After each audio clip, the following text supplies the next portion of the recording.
برادران،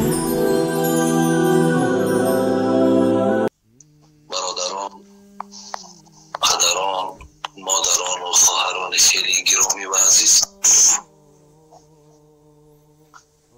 امروز ما در اولی ماهی بسیار مبارک و شریفی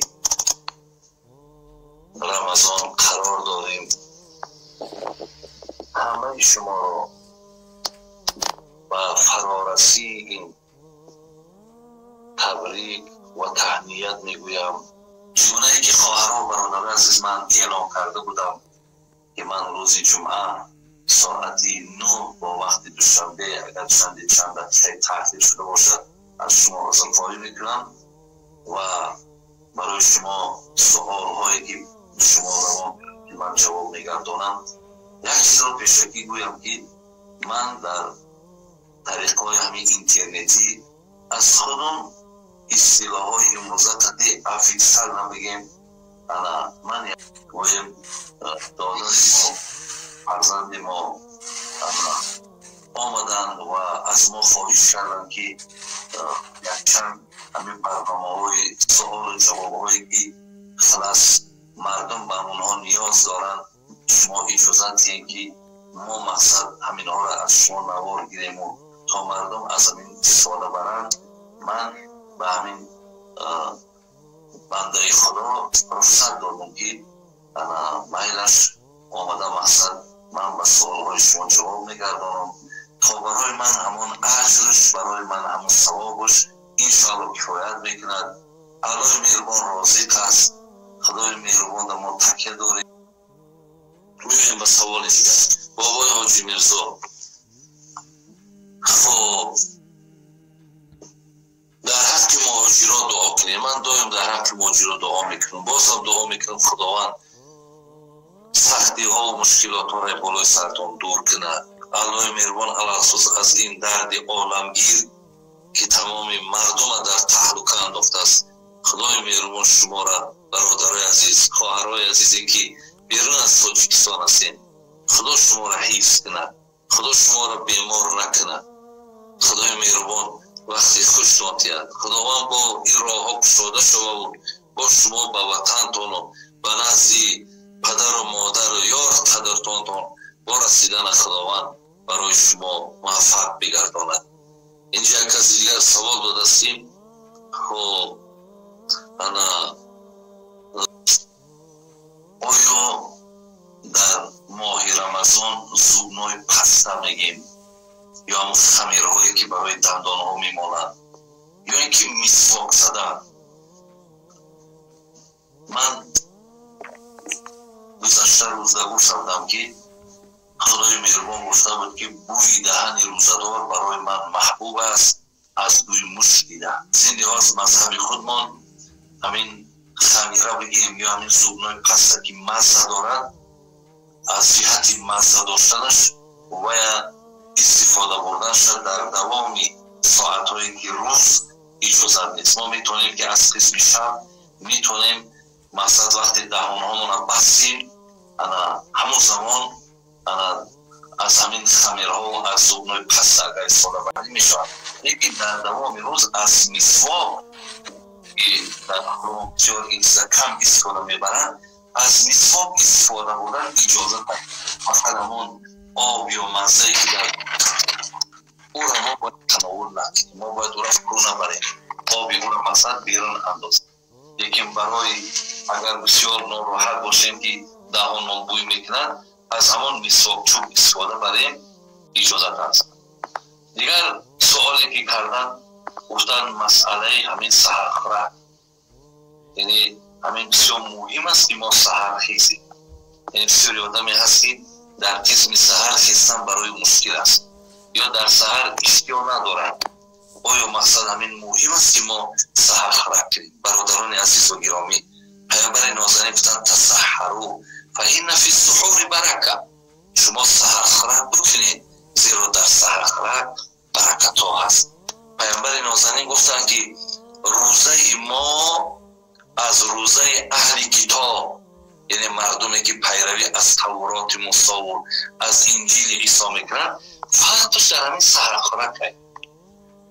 ببین اونها از قسم شب میخورن میخیزن، ماها از قسم مثال بگیم پایانی شب که آورده به صبح میرساند. ما وقتی خوردنمون از این حالت هست. زیلیاز میگه فرق بین روزه ما و روزه اهل کتاب با خوردن همین سحر خوراک است.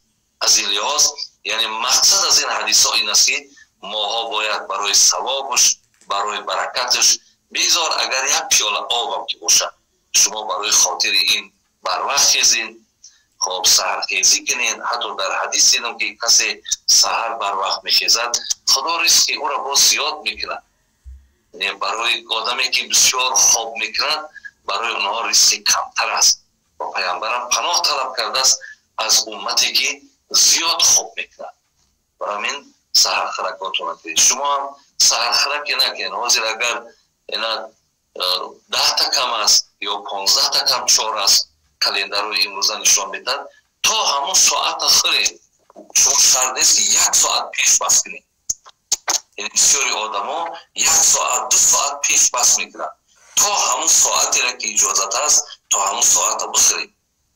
حتی در حدیث خواندم که خداوند میگه دوست میدارم بنده ای را که از قسم بیگاهی، یعنی در اولی وقت، اگر اولی وقت امروز 7:10 باشد 7:20 باشد، در اولی وقت روزشون بگشاید و تا آخری وقت از قسم سحر خوردنش دوام دید.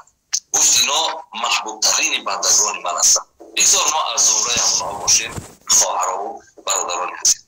دیگر اولی که آمده است میگن میخیزی که سحر در حالت جنابتی، یعنی سحر هست نفرهایی که شب ممکن با خانماشون با آیله هاشون هم خوابه شیدن و مقصد خواب کردن. سحر خیستن که خلاص علاقه وقتی سحر خورک دیگه باقی نمانده است. اینا هم میتونن غسلشون کنن، نیت کنن، لیکن چیز دیگه خورده نمیتونن. اگر به شرط خیستن که 1.5 ساعت هست اگر غسل کنن وقتی خوردن دست میره اینجا در اون دست روشون شوین، خرابشون بخورن، بعد خراب غسل جنابتشون بکنن اجازت هست. دیگر سوالی که آمده است حامله دار یا زنهایی که شیر میدهند آیا روزه گیرن یا نگیرن؟ شریعت برای اینها خواهرای عزیز اجازت داده است که زنی که حامله است اگر خوف برد که من روزه گیرم یگان زیانی به فرزند میرسد، یا زنهایی که شیر دهنده خوف میبرد که روزه گیرم خلاص شیر از حساب غذا که هست شاید شیرم کم شود، الله اینها را اجازت داده است که شما روزتان را بخورید. میخورن بعدا انشاءالله که فرزند تولد شد و نفری که از حالت شیر دادن بیرون شد همین روزه ماه مبارک در گردنتان قضا میماند. اینا در 1 ماهش 1 ماه روزه میگیرید. دیگر سوال دادن که تراویح چند رکعت است؟ هر سال این سوال ها هست. تراویح نزد 3 مذهب یعنی مذهب امام احمد حنبل، امام شافعی، امام ابو حنیفه 20 رکعت است، لیکن نزد حضرت امام مالک 36 رکعت است. زین لحاظ برادران و خواهرای عزیز هر کسی که پیروی از مذهب حنفی دارد از 20 رکعت کم نخوانید و هر دلیل ها و حجت هایی را که میارن هیچ کدام او مثل دلیل و حجتی که امام ابو حنیفه دارد، امام شافعی دارد، امام احمد حنبل دارد، هیچ دلیل اونها قوت و توانای این دلیل ندارد. حتی امروز اگر نگاه هم کنیم همون مکه همون مدینه هم 20 رکعت میخوانند. زین لحاظ از 20 رکعت خواهران و برادرای عزیز نماز کم نخوانید. دیگر سوال آمده است که نوش و سیگارت آیا مقصد برای روزه یگان زیان دارد؟ اگر برادرای عزیز و گرامی بسیار این هم یک جای تأسف است که برادرای ما بیگاهی کشادن روزه که با حدیث های پیامبر ثابت است که با خرما یا با آب شما روزه را کشاییم، برادرای ما با ناس میکشایند. شما دانید که حکم ناس مکروه تحریمی است. شما میدونید که پیامبر نازنین میگه کفا بالمرء اثما ان یزی من یقول، اگر یک سومه که من برای نفقه فرزندات میتون. تو اگر همون یک سوم در راه نادرست صرف کنی، یعنی خریدن ناز، خریدن سیگارت، این راه درست نیست. در همین راه اگر صرف کنی برای گناهگار بودن پیش من همینش بس است. گفتم زین لحاظ اولا من شما را مقصد این ماه خودش یک ماه تربیه است، یا ماهی هست که آدم ها باید ای دروغ گفتن، مردم ها باید که از مقصد ریبا خوردن، مردم ها باید که از پاره خوردن، مردم ها باید که از ظلم و خیانت و دیگر خیصت هایی که رزیل است باید در این یک ماه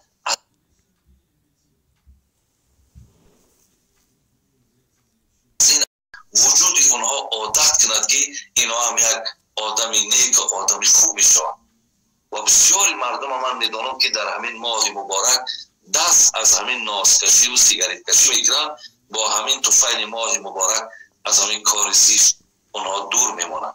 برای همین شما هیچگاه البته اگر کسی در دوام روز ناز میکشد، سیگاریت میکشد، حتما که روزه و شکستگی است. ولی اگر حتی کشادنش هم که با همین کند وی در عوض این روزه داشتگیش وی ثواب به دست آوردن میتونه. از این لحاظ برادران خیلی مهربان، این نه کار خوبی هست، نه کاری نیکی هست، این یگان خیر ندارد. این برای همین اکنون بسیار گپای زیاد دارم در گرد این نفرهایی که بناس مبتلاهن یا به سیگاری، ولی انشاءالله باز هم گفتنیم که همون یک نکته بس است اگر شعور است. برای آدم انشاءالله میفهمیدگی یک اشاره هم خودش کفایت میکنه. حتی بسیاری از داملاها مردم دلیل حجت میارن که میگن ناس کشیدی طهارت نمیشکنن یا از شکننده طهارت نیست. زین لحاظ من از برادرای داملا اهل علم خواهشم همین است که مردم در این راه دلالت کنند، مردم دلالت کنند که مسواک زنن تا دهنهاشون بوی نگیرن و این حتی به دست خودتان مقصد زیانی که به جسم خودتان میارین حتی لا ضرر و لا ضرار فی الاسلام، این شعار دین همیه، کسی را ضرر نرسان و کسی به ضرر میرسانه از او دور باش. ببینین آیا ناس به زیان نیست؟ آیا سیگاریت به زیان نیست؟ برای شما حتی شعار دین تان هم شکستگین. من گمان میکنم همون دامله هایی که اجازت میتن همونا خودشون ناس کشن. برای همین اونها یعنی خداشون در شریعت نه، شریعت در خودشون ناس کرده گیم. از این لحاظ این مسئله نیست که کسی برای شما اجازت یکی مقصد زیانی نداره، ضرری نداره. دیگر گفتن که همین ماه رمضان 3 روز است، لیکن همین را که روزهای اساسیش نمیدانن برای همین ما 3 روز روزه میگیریم. این هم خطا هست، زیرا قرآن میگه شهر رمضان، شهر گفتن ماه را میگن، یعنی ماه عبارت از 29 و از 30 روز میشه. زیرا قرآن میگه شهر رمضان 29 یا 30 روز باید شما روزه بگیرید. من گفتم بودم که پیامبر 9 سال روزه گرفتن، به همین عمرشون تمام شدن، زیرا دوم هجرت ده به مدینه آمدن شونده علاکه ماهی بگیم همین روزه بر او فرض گردید. 5 سال همین را 29 40 روزی گرفتن. به همین خاطر حتی همین کرده پیامبرم برای ما درس است. لیکن پیش از آمدن حقیقتا روزه پیامبرمون میگه 3 روز روزه میگیرید، نه روزه های پیشتر همین خیل بود. ولی از وقت قرآن آمد چیکارش کرد؟ اینا 1 ماه کردن. خب دیگر سوال کردن که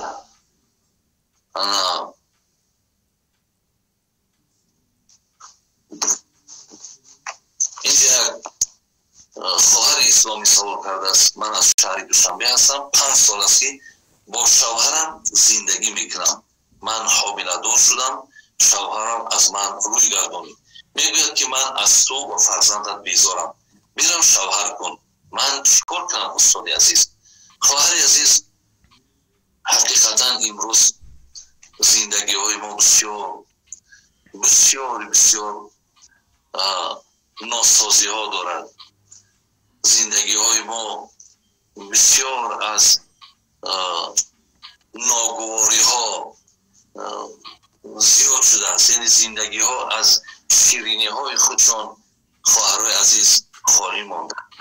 من در بسیاری از صحبت ها اگر اهمیت داده باشین در گرد همین احترام زن یا در گرد احترام شوهر صحبت بسیار زیادی دارم که من همیشه این چیزا پیوسته تکرار میکردم برای مردم که خیلی زیرا بسیار مهم است. ولی پیامبر نازنین میگو اکمل المؤمنین ایمانا احسنهم خلقا و خیارکم لنسائهم. پیامبر میگه در بین تمام جوان ها، در بین تمام مردها، همون مردی را ایمانش کامل است با خانومش با زنش معامله خوب داره، معامله زیبا داره.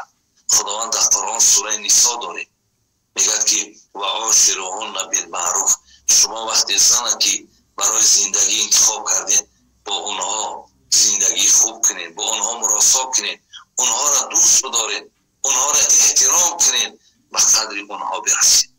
برای همین خواهرای عزیز اینجا ما دیگر از مقصد از مردها گیله کنیم میلش، لیکن تعلیمات دین ما این نیست که اونها با شما این خیلی مراسا کنند که شما حامله دار شدین یا فرزنددار شدین، یا اگر مثال شما را جوابم که نتیه شما را همیشه حقارت کنند، شما را همیشه توهین کنند، شما را همیشه مقصد تماما به شما اهمیت ندهند، تامینات خانوادگی را به عهده نگیرند، با خاندانهای شما رفت آمد نکنند. وقتی این چیزها رو میبینین این از همون خصلت‌های رذیله خود همین مردها هستند.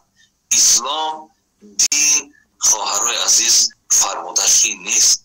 حتی پیامبر نازنین رو ببینین میگفت لا یفرق مؤمن مؤمنة ان کره منها خلقا رضی منها خلقا. میگفت که حتی اگر از همین زنها مبادا یگان ارکگی افتاد یک امر کردی او اجراش نکرد، شما در حال غضبناک نشین، زیرا کار دیگری زن با شما را راضی میگرداند. پیامبر نازنین من دائم در بین همین نکاح ها و در بین همین جوان ها میگم که وقتی شما دعوا میکنین که من امت محمد صلی الله علیه و سلم هستم، شما دعوا میکنین که من پیروی از پیغمبر نازنین دارم، شما دعوا میکنین که من مسلمانم. من یک مثال میزنم داریم برای اینها. در حدیث آمده است که حضرت عایشه مادرمون میگه وقتی که گوشت میخوردن از همون استخوانی که میخوردن کمی از همون در زمین باقی میمون، حتی رسول اکرم صلی الله علیه و سلم میگه همون استخوانی که نیم گوشت داشتن همون را میبرداشت، باقی همون نیمی که بود و یا تناول میکرده. پهلوی عایشه نشستگی بود. آیا امروز برادرای عزیز شما از روی انصاف خودتان گویید اکثر مردها را میدانم در یک طبقه زن نشسته که خوردن برای خودش عیب نمیبینه، حتی یاد ندارد که با زنش در یک طبق نان خورده باشد یا در لب یک دسترخوان نشستگی باشد. برادرای عزیز این کار شما خلاف کردار رسول اکرم صلی الله علیه و آیا پیامبر گرامی مقصد این معنای چی را داشت؟ آیا پیامبر گرسنه بود؟ نه، بلکه این معنای انمین آیت قرآن داشت که خدا گفتش حرمت کن، حضرت حرمت میکن. شما بینید که میگه عایشه مادرمون در بین میگه همین پیشی بری من میگه پیامبر میگه سرشا میگذاشت و میگه قرآن میگه قرآن تلاوت میکن و هر زمان میدر آمد خانه پیش از مقصد احوال عایشه را پرسیدن، اول چی سلامش میداد، مثلا با او صلوات و او درود و او رحمت میفرستاد از حالش. از این خاطر جوانای عزیز برادرای خیلی مهربان شما از اینها از این گفته های شریعت ما پیروی کنید. شما زنهاتون را حرمت کنید، به قدر زنهاتون رسید، زیرا پیامبر گرامی تهدیدتون هم کرده، فراموش نکنید. پیامبر گفت اللهم اینی احرم حق.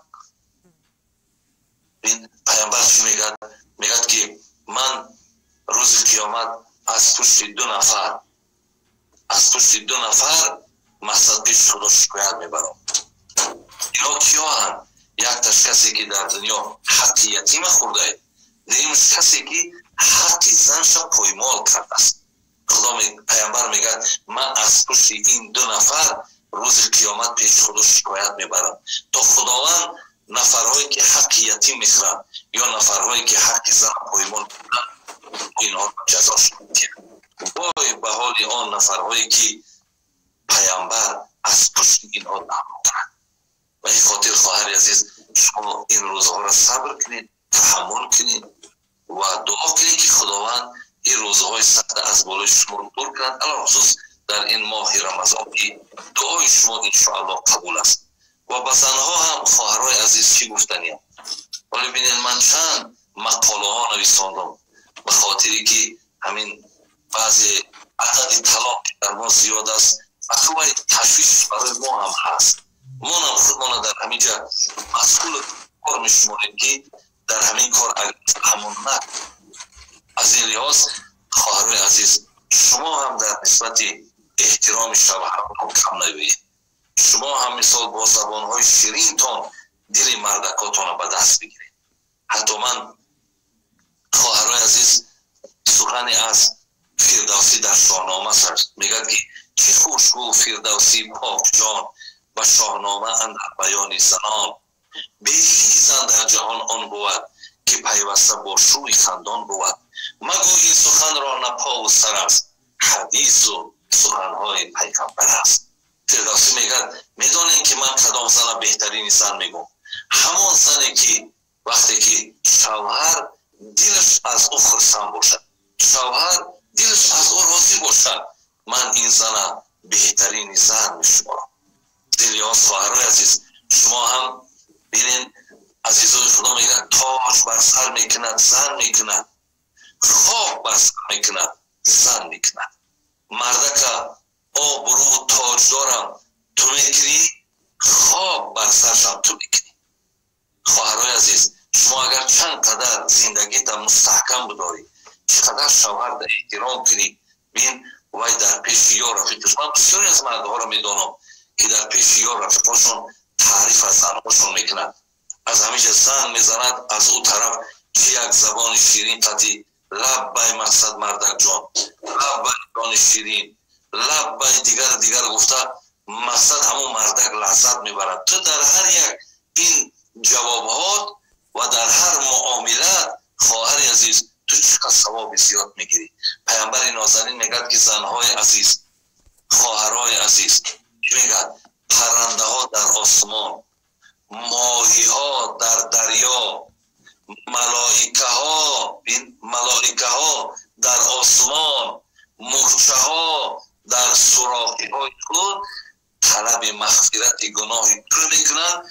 زمانی که شوهر از راست باشه خواهر عزیز گیره برگوش دیگیر. چیزی میگم از کتاب خدا و رسول میگم، چیزی میگم برای مستحکمی زندگیتون میگم، ولی متاسفانه همینجا برای زندگی های شیرین همین مردم تلخ کردن به یک تاثیری نظری سیم است. یعنی بسیاری وقت در زندگی دخترها و بچه ها پدر و مادر ها میدرویند. پدر و مادر ها زندگی ها را تا جایی که خوب کنن میکنن، بسیار زندگی ها را تلخ میکنن، ترش میکنن، بسیار بیفهمی و بیعقلی میکنن. برای همین مادر ها خواهر عزیز، برای شما مادر و پدر ها مراجعت میکنم در زندگی فرزنداتون دخالت کنید. شما کلانترین لیکن دخالتی خوب کنید. نگو که مقصد زن چیه که تو باید دوستش بداری. بین بچه تا نگو این سخنه، زن چیه که دوستش میداری. خب اینقدر مردت در بالای زن نپرتان یا دیگر سخنها. همچنان مقصد زنها را هم هیچ وقت نصیحت های نادرست نکنید که مقصد شوهر تا به احترام کنید یا شوهر تا سخت بگی یا مقصد شوهر تا از پدر و مادرش مثال جدا کنید یا دیگر پیشنهادهایی که بسیار در همین منتالیتی تاجیک ما موافق نمیاد، همین سبب ویرانی زندگی فرزنداتون خودتون میشه. برای از وقت میگفتن اگر کسی یک خانه گنجش ویران کنه او خانه دنیا و آخرت ویران میشود. برای همین حرکت کنین، همیشه کوشش کنین. من یک قصه میگم در همینجا، بعد سوالی خواهرمون رو به همین تمام میکنم. میگن وقتی پیامبرمون خانه فاطمه دخترش آمد، محبوب ترین دختر پیامبرمون فاطمه بود در بین 4 دخترش. زیرا از سفر می آمد اول خانه فاطمه می آمد، بعد مسجد اول خانه فاطمه. میگه می آمد از پیشانی از رخسارای فاطمه بوسه میکرد. یک روز آمد میگه که حضرت علی نیست. گفت در کجا است؟ گفت علی. گفت کان بین و بینه شیء، بین من و بین علی یک اندک یک معامله نادرست گذشت. چیکار کرد؟ گفت خارج از خانه. پیامبر دیگه از حال فاطمه نپرسید. دوید آمد که حضرت علی در درون مسجد بالای خواب در خوابه. گفت قوم یا ابو تراب، بخیز ای کسی که در خواب آگوشته، همون لقب ابو تراب از همین حضرت علی گرفت. میگه وقتی این سخن گفت خیزان آوردش به خانه را. حضرت فاطمه دختر پیامبر وقتی حال پیغمبر دید گفت پدر، گفت شما مقصد یک چیز فهمین. پیش از آنی که علی از خانه می رفت من گردی او چرخ می زدم، من از او بخشیش پرسیدم، این آزم با رضاگی دیر از خانه بیرون شد. پیامبر گفت فاطمه قسم به بزرگی خدا، اگر علی از تو نارضا باشد تو در همین ساعت از دنیا بگذری، من پدری تو هم باشم، من پیغمبر آخر زمان هم که باشم، من جنازه تو را نمیخوام. این بود تعلیمات پیامبرمان در باب زندگی. برای همین خواهرها و برادرای عزیز، شما زندگی هاتون در اهمیت. زندگی بازیچه نیست. قطع زندگی بی پسی و بی بلندی نمیشود، ولی حتما کلاترها با عقلها برای بهبودی، برای مستحکمی زندگی مقصد همیشه دستی یاری درستی. اگر همینها جدا شوند شما در همین جامعه خیانت کردگید، شما در زندگی اینها خیانت کردگید. شما قیامت و دنیاتون باور کنین پدر و مادر رو شما از دست دادید. شما را اگر هر چیزی که گویم دیگر در نسبت شما حقیقت هست. خداوند توفیق دانتیاو.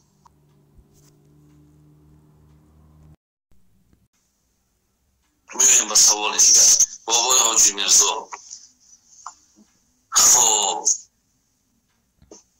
در حق مهاجرات دعا کنیم. من دایم در حق مهاجرات دعا میکنم، بازم دعا میکنم خداوند سختی ها و مشکلات ها را بالای سرتان دور کنه. الله مهربان الخصوص از این درد عالمگیر که تمام مردم در تهلکه انداخته است، خدای مهربان شما را، برادرای عزیز، خواهرای عزیزی که بیرون از تاجیکستان هستین، خدا شما را حفظ کنه، خدا شما را بیمار نکنه. خدای مهربان وقتی خوشتان تید خداوند با این راه ها گشاده شود، با شما به وطنتان و به نزد پدر و مادر و یار قدرتان با رسیدن خداوند برای شما موفق بگرداند. اینجا کسی دیگر سوال دادستیم. خب انا زنی که حامله دار است از دلشوری و پرتافتن وضو میشکند. بله مقصد من گفتم که اگر از پیش خود بیاید پرتافتن نمیشکند، خودت مجبور کنی، این حالت در روزتان میشکند و همچون طهارت هم میشکند. و این خاطر من گفتم که در پیشتر که حامله دارها و شیر میدودگی را خدا رخصت داده است که روزهاشون نخورن. بعد وقتی که از این حالت برآمدین بعد روزه هاتون مقصد چطور میکنین؟ روزه هاتون از سلینا روزه میدارید. اینجا گفته است که خب بابا حاجی گوید که نماز قضایی را فرضاش خوانده می شود یا که فرض سنت؟ یعنی در نماز قضایی وقتی که نمازامون قضا شد فقط فرضاش خوانده می شود. مذهب خود مانده که ویتری واجب هم از زمره واجبات است. سیر کرد نماز ویتری که می خوانه او هم در مذهب خود قضا داشتنش واجبه. یکی سنت ها دیگر خواندن میشود. برای اینها برای شما اذان میگوین،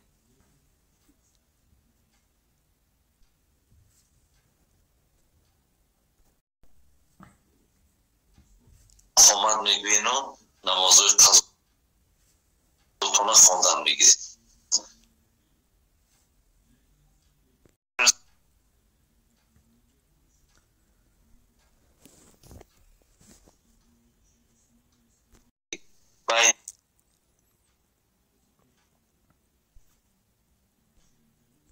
بابای جمیرزا باید که نماز شکر وضو رو در کدام وقت خواندن ممکن؟ بین عصر شام و پیشین بامداد رو خواندن درست است یا نه؟ البته مثلا در مذهب خودمان شکر وضو که از زمره نمازهای نافله هست، شما این وقت طهارت کردین از پشت طهارت باید شکر وضو خوانید.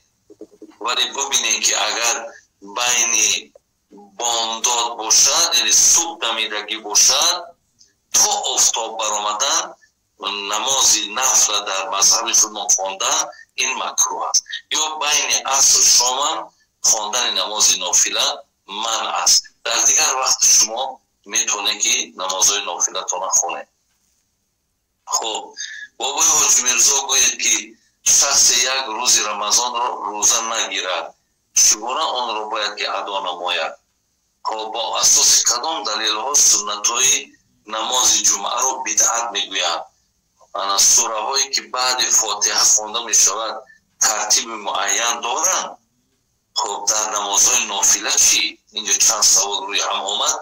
یعنی کسی اگر یکی مبادا یک روز رمضان روزه نمیتونه داشته، این همی سحر خیست و مسجد روزه نگیرید. خب یکی خداوند در دلش یک میر و محبت همین ماه را در آورد از پگه روزه گیرید، همین یک روز روزه میگیرید. بعد رمضان نصیب باشد شما همین یک روز را که نگرفتین یا 2 روز را که نگرفتین، شما همین 2 روزه تضایی از ماه رمضان یاد میکنین، درست میشود. اینجا گفته است که دلیل هایی که مثلا در باب نماز 4 سنت پیش از جمعه بدعت میگن، آیا همین مقصد بدعت است یا نه؟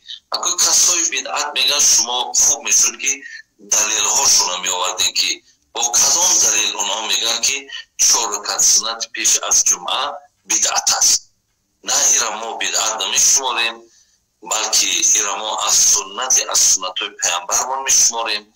4 رکعت پیش از فرض جمعه، 4 رکعت بعد از فرض جمعه، هر دو اینها را ما سنت میشماریم. دلیل همون حتی همین جناب علامه محدث محمد ابن علی نیموی که کتابش در نزد من هست، آثار و سنن، در همین کتاب در باب جمعه دلیل های میارد.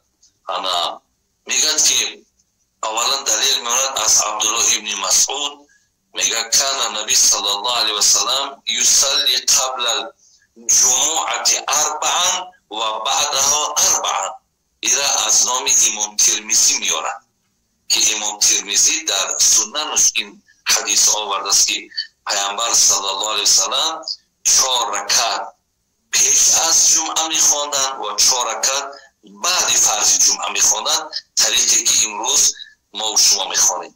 دیگر دلیلی که میارد از امام طحاوی میارد، اسنادش صحیح میگه عبدالله ابن عمر بچه حضرت عمر انه کان یصلی قبل الجمعه 4 لا یفصل بینهن بالسلام.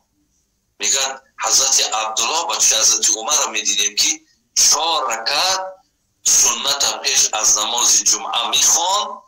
ببینید با همین طریقی که ما میخونیم، با همین طریقی که با یک سلام میخونیم، یعنی چون 2 رکعت میخونیم، التحیات میخونیم، میخیزیم 2 رکعت دیگر میخونیم. دیگر دلیلی که آورده است از حضرت ابی عبدالرحمن السلمی آورده است، اینم از جناب عبدالرزاق که اسناد این حدیث صحیح میگه کان عبدالله یأمرنا ان نصلی قبل الجمعه 4. این جناب عبدالرحمن السلمی میگه که در زمان حضرت عبدالله ابن عمر بودیم، حضرت مثلا چکار میکرد امر میکرد که پیش از فرض جمعه 4 رکعت سنت خوانید. این دلیل هایی بود که مذهب خودمان اینها را آورده است. از این لحاظ خواندن 4 رکعت سنت پیش جمعه را دادر و خواهرای عزیز هیچ وقت مقصد بدعت گفته نمی شود، بلکه اینها را ما انا سنت می شماریم. سوره هایی که بعد فاتحه خوانده می شود برای با ترتیب کنید چه طریقی که در قرآن ترتیب گذاری شده است.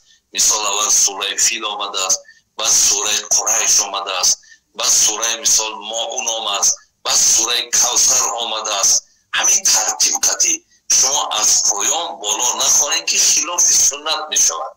نمازتان درست می شود، قسم باشد گناهگار میشین، صحبه باشد مقصد گناهگار نمیشین. یکی طریق درستش از همون بالا طرف پایان میآید. میخوام در همینجا صحبت مانا قطع کنیم، انا خاطری که انشاءالله که اینجا سوال ها خیلی زیاد است. من باز صحبت ما به این دادر ما به این فرزند انشاءالله میکنیم. من که یک روز دیگر باز انتخاب میکنم، خداخواه با اون طریقی شبکهشون اعلان میکنن. وقتی سوال های شما را انشاءالله همه شما جواب میگردانم، زیرا که خیلی اگر رمضان کم کم صحبت کردنم با مشکلات خودشم دارد و با بعضی مشغولیت های دیگر هم داریم. از این لحاظ انا انشاءالله این سوال هایی که جواب گفتم، هر یک سوال وقتی زیاد میگیرد، من اولی مختصر کردم برای شما.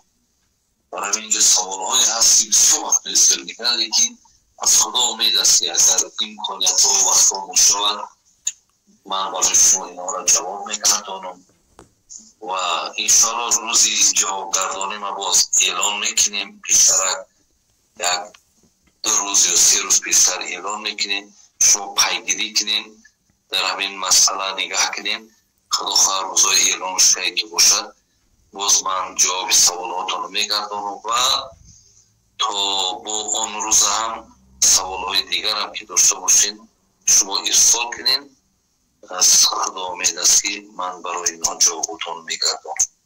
الله مهربان باز هم میل و محبت منو به این ماه مبارک زیاد کنه و همگان شما را خداوند در پناه رحمتش نگهبان باشد. السلام علیکم.